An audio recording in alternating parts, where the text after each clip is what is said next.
मैं माधव मित्र अंकित Amba PG college BA 30 वर्ष का छात्र आप सभी को सर नमन करते हुए आज ग्लोबल वार्मिंग और वनों की कटाई पर कुछ विचार प्रस्तुत करने की एक छोटी सी कोशिश करूंगा कि यह एक टॉपिक ना होकर आप सबके दिल की गहराई तक उतर जाने वाला एहसास बन जाए।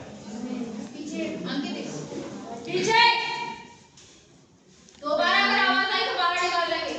बैठना है तो शांत बैठो वरना निकल जाओ अपना कहीं।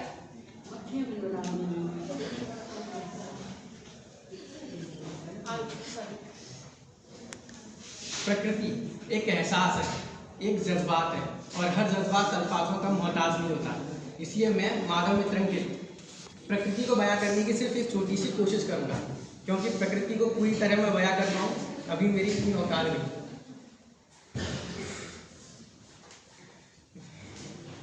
कहते हैं कि किसी ने कहा है कि प्रकृति और इंसान का एक खूबसूरत रिश्ता है, जिसे माँ और बेटे का कहते हैं।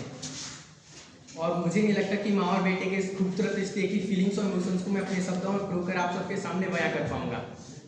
इसलिए मैं सिर्फ एक छोटी सी कोशिश करूंगा प्रकृति को बयां करने की। इसी के साथ मैं एक बात और ऐड करना चाहूँगा।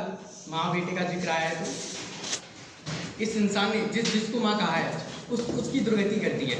एक बायोलॉजिकल माँ जिसे वृद्धाश्रम छोड़ दिया, एक गाँव माता जिसे सड़कों पर छोड़ दिया, और एक धरती माँ जिसे कई हजारों प्रकार से मलिन कर दिया। तो मैं मुझे स्टेज फीवर है तो गाने लगते हैं।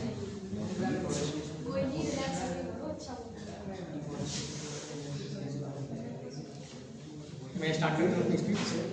ये सुबह ये शामें ये दिन ये रातें, ये सुबह ये शामें ये दिन ये रातें, ये सर्दी ये गर्मी ये बारिश ये पानी ये हवा ये मौसम की बदलती रवा, ये छाँव ये धूप ये सूखा हुआ दर्द, ये ज़मीन ये आसमां ये फलक ये चाँद ये चमकते हुए तारे ये जमीन ये फूल ये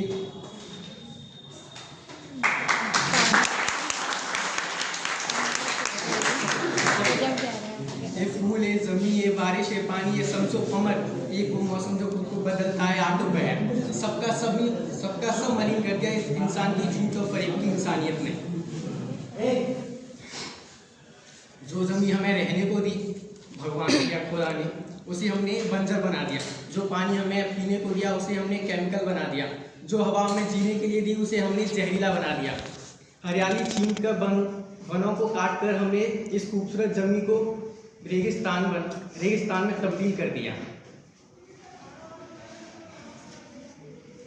मैं एक बात बताना चाहूँगा, फ्यूचर में इस खूबसूरत दुनिया को ना तो कोई पैंडेमिक ना ही कोई नेचुरल कैलेमिटी खत्म नहीं करेंगे। इसे खत्म करेगी इंसान की हैवानियत। अगर आपको यकीन ना हो तो अतीत का कोई भी पन्ना कंगाल कर देखिए।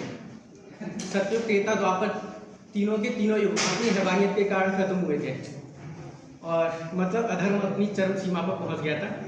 और कलयुग में ग्लोबल वार्मिंग और वनों की कटाई सिर्फ एक एग्जाम्पल है कि इंसानियत घटती जा रही है और हैवानियत बढ़ती जा रही है। तो ये हैवानियत बढ़ क्यों रही है? इसके तीन कारण है: पैसा, जीना और जिस्म। ये तीनों हवस इंसान के अंदर कूट कूट कर भरी हुई है।